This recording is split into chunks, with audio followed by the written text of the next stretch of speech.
성도는 반드시 이깁니다. 성도는 반드시 세상에서 승리하는 존재입니다.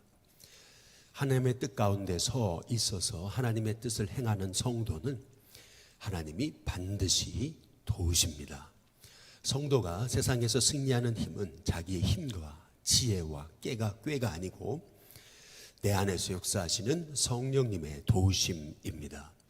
성도는 예수님의 이름으로 세상에서 승리하고 결국 하나님의 뜻을 나타내는 종입니다. 그래서 예수님께서도 십자가를 지시기 전에 그 모진 고통과 환난 앞에서도 세상에서는 너희가 환난을 당하지만 담대하라 라고 말씀하십니다. 내가 세상을 이겼노라 라고 선포하시고 담대하게 십자가의 길로 가시는 것을 볼 수가 있습니다. 이 땅에서 끝이 없는 고난이 우리에게 있는 것 같아도 절대 못 이길 것 같은 시험과 문제가 있어도 결국 이기게 하시는 분은 하나님이신 줄로 믿습니다. 오늘 우리가 함께 곡과 마곡의 결론에 관한 말씀을 보게 되거든요. 곡과 이 마곡이 어떤 존재일까? 요한계시록 20장 8절에 보면은 땅의 사방 백성이라고 말합니다. 천년왕국이 지나고 마귀가 땅의 사방 백성을 모아서 하나님의 종을 성도들을 대적하게 되는데요. 하늘에서 불이 내려와서 그 모든 땅의 사방 백성을 멸하시겠다라는 하나님의 약속을 주십니다. 세상이 꼭 우는 사자처럼 우리를 삼킬 것처럼 달려들어도 결국에는 주 예수님이, 우리의 대장 되신 예수님이 우리를 도우심으로 결국 성도는 승리하는 하나님의 종들이 되어짐을 믿습니다. 오늘 말씀에도 이 곡과 마곡, 다시 말하면 성도를 대적하는, 하나님의 이름을 대적하는 그 모든 그 악한 세력, 그 세력을 하나님께서 멸망시키시되 새들을 모아서 그들의 살을 다 피를 먹어버리게 할 거다라고 하나님께서 말씀하시는 것을 볼 수가 있습니다. 이 이미지는 굉장히 생소한 이미지일지 모르지만은 실은 요한계시록 19장에 보시면은 하나님께서 모든 그 세상의 왕들 그리고 하나님을 대적하는 그 모든 영혼에 대해서 하나님께서 새들을, 짐승을 모아 그들의 살을 먹을 것이다 라고 말씀하고 계세요. 오늘 말씀에 보면은 하나님께서 이렇게 이제 말씀하고 계시죠. 하나님께서 오늘 17절에 보면은 이스라엘 산 위에 예비한 큰 잔치로 너희는 사방에서 모여 라고 이렇게 말씀하고 계십니다. 19절에도 너희를 위하여 예비한 잔치라고 이렇게 이제 말씀하고 계세요. 성경에서 잔치라고 하는 말씀이 나오면은 항상 종말론적으로 연관이 됩니다. 요한계시록 19장에 보면은 어린 양의 혼인 잔치에 관한 말씀이 나오거든요. 어린 양의 혼인 잔치에 참여하는 자는 복이 있다라고 이렇게 말씀하고 계세요. 어린 양은 곧 예수님을 의미하는 것이고요. 혼인 잔치에 초대받은 신부는 다시 말하면 교회를 얘기하는 것입니다. 우리가 어린 양의 혼인 잔치에 참여하게 됐다라는 것, 그건 너무나 복된 것이죠. 오늘 말씀을 통해서 결국 성도는 결국 의의 최후 승리를 보게 된다라는 것이 오늘 말씀의 핵심입니다. 곡과 이 마곡의 최후, 다시 말하면 하나님을 대적하던 무리들, 하나님의 이름을 모욕하던 무리들, 성도를, 주의 뜻대로 행하는 성도를 괴롭히는 그런 모든 악의 세력들 하나님께서 심판하시는 것을 약속하고 계시는 것이 이제 오늘 말씀의 약속인데요. 우리의 삶에 우는 사자같이 두루다니면서 삼킬 자를 찾는 그런 마귀의 권세가 있지만, 때로는 그 마귀가 우리를 넘어뜨리려고 수많은 그러한 영적인 세력을 동원해서 세상의 정사와 권세와 이 어둠의 세상 주관자들을 동원해서 거래 성도를 넘어뜨리려고 해도 결국에는 하나님이 예수님의 이름으로 성도를 승리케 하신다, 교회를 승리케 하신다라고 하는 약속의 말씀을 오늘 이 말씀을 통해서 우리에게 주고 계시는 것입니다. 뿐만 아니라 오늘 이 곡과 이 마곡의 최후에 대해서 말씀하시면서 하나님께서는 하나님의 백성이 받을 복에 관해서 하나님이 말씀하고 계시는 것을 이제 볼 수가 있습니다. 이스라엘 백성이 그들의 죄로 말미암아 하나님이 그들에게 얼굴을 가리셨습니다. 오늘 말씀에도 보시면은 하나님께서 그들의 죄 때문에 내가 그들에게 얼굴을 가리고라고 이렇게 말씀하고 계세요. 23절, 그들이 내게 범죄함으로 내 얼굴을 그들에게 가리고 그들을 그 원수의 손에 넘겨 다 칼에 엎드러지게 하였으되, 24절에도 내가 그들의 더러움과 그들의 범죄한 대로 행하여 그들에게 내 얼굴을 가리었느니라. 두 번이나 하나님은 얼굴을 가리셨다라고 그렇게 말씀하고 이제 계십니다. 이사야서에 보면은 우리의 죄가 하나님과 우리 사이를 내었다, 그 얼굴을 가리어서 우리가 하나님의 영광의 광채를 볼 수 없었다라고 그렇게 말씀하고 계십니다. 죄는 하나님의 영광과 상극이에요. 죄는 절대 하나님의 영광의 통로가 될 수가 없습니다. 이스라엘 백성이 죄 가운데 빠져 있는 한 복의 통로가 될 수가 없는 거죠. 근데 참 놀랍게도 그들이 의로워서가 아니라, 그들이 잘나서가 아니라, 그들이 선해서가 아니라 하나님의 은혜로 하나님이 가리었던 얼굴을 이제 다시는 가리지 않겠다라고 말씀하고 계시는 거예요. 29절에 보면은 내가 다시는 내 얼굴을 그들에게 가리지 아니하리니 라고 이렇게 말씀하고 계세요. 내가 다시는 내 얼굴을 그들에게 가리지 않겠다. 얼마나 놀라운 약속입니까? 참된 예배의 축복에 관한 약속의 말씀입니다. 진정한 예배의 축복은 하나님의 영광 안에 들어가는 거예요. 진정한 예배의 축복은 하나님의 얼굴을 보는 것입니다. 진정한 예배의 축복은 하나님의 임재 속에 들어가는 거예요. 그래서 우리가 회개의 은혜를 경험하면서 자복하고 회개함을 통해서 이사야가 본 것처럼 바로 하나님의 보좌의 영광을 보게 되는 것이죠. 그때에 하나님의 영광을 보게 될 때 내가 누구를 보내며 누가 우리를 위하여 갈 거라고 하시는 그 하나님의 음성을 듣게 되는 것입니다. 하나님의 음성을 들었기 때문에 어찌 내 삶이 세상 속에서 세상과 하나님 사이에 머뭇머뭇거리면서 우리가 계속 세상 속에서 방황할 수 있겠습니까? 하나님의 영광을 보았기 때문에 내가 여기 있습니다, 나를 보내소서라고 고백하게 되는 것이죠. 그래서 하나님께서는 항상 성도를 회복시키실 때 예배의 자리로 회복시키시는 것을 볼 수가 있습니다. 저는 우리 신교회 성도님들의 삶에 하나님이 주시는 진정한 예배의 축복, 하나님의 영광을 체험하고 주의 임재 속에 들어가고 하나님의 얼굴을 보는 하나님의 종들 될 수 있기를 주님의 이름으로 축복합니다.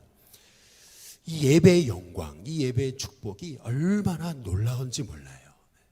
하나님이 이스라엘 백성들에게 그들의 모든 죄를 용서하시고 가리었던 얼굴을 이제 다시는 가리지 않겠다라고 하시는 이 말씀이 얼마나 놀라운지 모릅니다.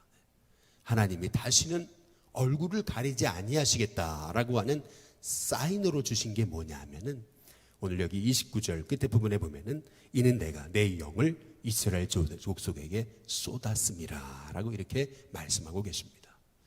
전에는 진노를 쏟으셨습니다. 심판을 쏟으셨어요. 진노의 잔을 부으셨습니다. 그러나 이제는 성령을 쏟으시겠다, 성령의 기름을 부으시겠다라고 우리 하나님께서 말씀하고 계시는 거죠. 이것이 하나님의 꿈입니다. 이것이 하나님의 비전이에요. 하나님의 택한 백성들이 다시금 말씀으로 일어나서 하나님의 은혜의 주인공이 돼서 그 은혜를 세상 속에 흘려보내는 것, 그것이 하나님이 성도를 향해서 계획하신 하나님의 뜻인 것이죠. 바라기는 저와 여러분의 인생 속에서 예배의 감격, 예배의 축복, 예배의 은혜가 부어짐을 통해 하나님의 얼굴을 뵙고 하나님께서 우리 안에 주신 성령의 은혜로 말미암아 여러분이 주신 은혜가 세상 속으로 흘러가는 귀한 축복이 있게 되시기를 주님의 이름으로 축복합니다. 근데 오늘 여기 말씀에서 우리가 주목할 것이 있어요.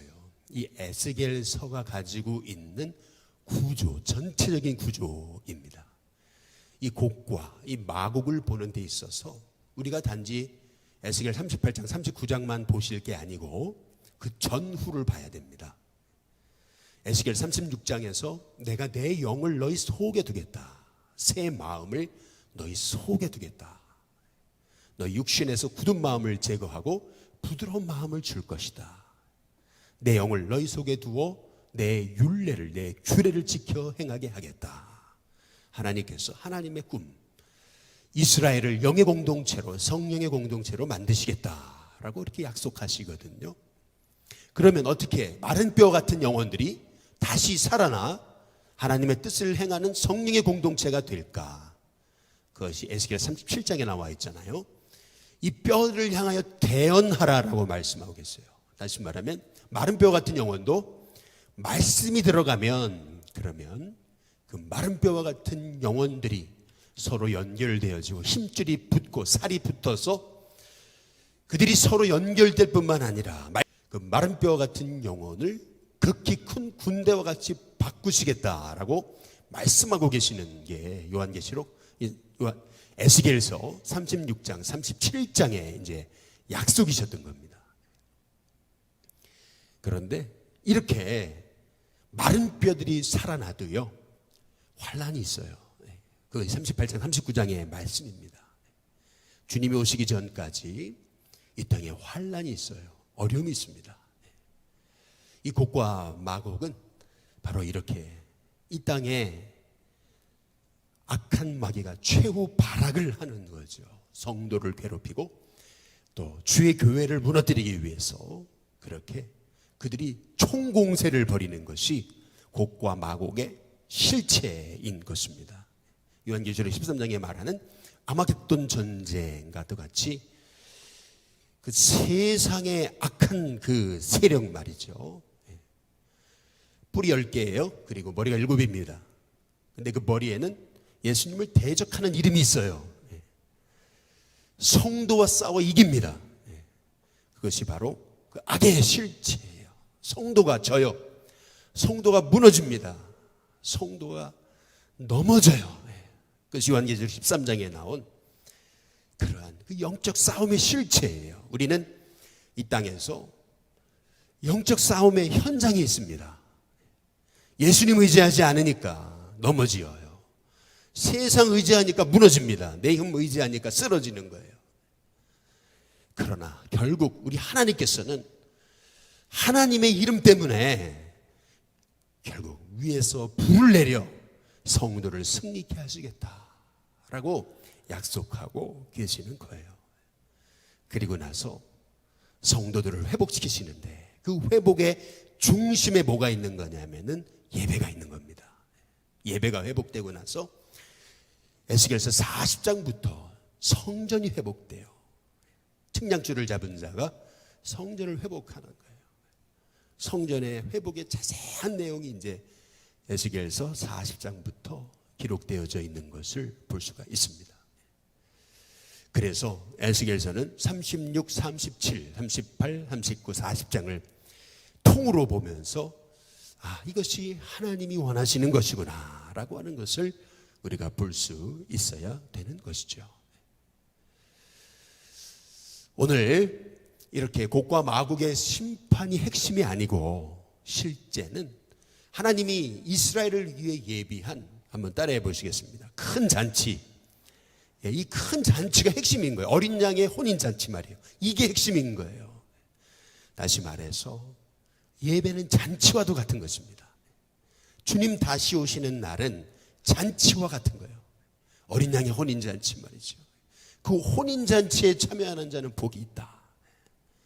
그 놀라운 주의 영광 속에 들어가는 자는 복이 있다라고 하나님께서 말씀하고 계시는 거예요. 그래서 예배가 회복된 다음에 새하늘과 새 땅, 새하늘과 새 땅이 우리에게 임하게 되는 것이죠. 그래서 오늘 예배란 뭐냐라고 우리에게 세 가지로 말씀하고 계시는 겁니다. 첫 번째는 예배란 잔치와 같다라는 겁니다. 저와 여러분에게 예배의 기쁨이 있게 되시기를 주님의 이름으로 축복합니다. 두 번째로 예배란 뭐냐라고 했을 때 죄 용서함에 감격이 있는 것입니다. 다시는 얼굴을 가리지 않겠다. 죄 용서함의 감격, 용서받은 감격. 저와 여러분에게 진짜 예배의 축복이 있을 때 나를 구원하시고 내 죄를 용서하신 그 하나님의 은혜가 얼마나 큰지 그 은혜를 고백하고 경험하는 저와 여러분이 될 수 있게 되기를 주님의 이름으로 축복합니다. 이 은혜의 감격 말이에요. 나 같은 자를 구원하시다니 말이에요. 나 같은 죄인 살리신 그 은혜 놀라워 잃었던 생명 찾았고 광명을 얻었네 라고 하는 이 놀라운 예배의 감격, 죄 용서받은 자의 감격, 이 감격이 예배 가운데 저와 여러분의 인생 가운데 있게 되시기를 주님의 이름으로 축복합니다. 그리고 마지막으로 이 예배의 감격, 예배의 축복, 그것은 뭐냐면은 결국에는 주의 영이 내게 기름 부으심으로 말미암아 내 심령이 주의 은혜와 기쁨으로 충만한 것입니다. 오늘 여기 29절의 말씀, 이는 내가 내 영을 이스라엘 족속에게 쏟았습니다 라고 이렇게 말씀하고 계시는 거거든요. 예배 회복이 있어야 성령 회복이 있습니다. 예배 회복이 있어야 마가다락방의 은혜가 나타나는 것입니다. 예배의 은혜가 있어야 나 같은 죄인이, 나같이 연약한 자가 마른 뼈 같은 영혼이 일어나 세상을 살리는 영적 마하나임의 군대가 되는 것입니다. 하나님은 하나님의 백성들을 일으켜서 세상 열방의 소망이 되게 하십니다. 그 핵심에는 예배의 회복, 말씀의 회복, 성령의 은혜의 회복입니다. 예배에는 잔치와 같은 기쁨이 있고 죄 용서받은 은혜의 감격이 있고 그 은혜의 감격 있는 자에게 내 영을 쏟아부었다라고 하시는 이 약속의 성취가 있습니다. 바라기는 저와 여러분의 인생을 통해 계획하신 그 마른 뼈가 일어나 세상 열방을 살리는 주의 소망, 그 꿈, 교회를 일으키셔서 바로 이 땅의 소망이 되게 하시는 그 꿈이 저와 여러분, 우리 일심교회, 여러분의 가정과 자녀, 자손들을 통해 이루어질 수 있게 되기를 주님의 이름으로 축복합니다.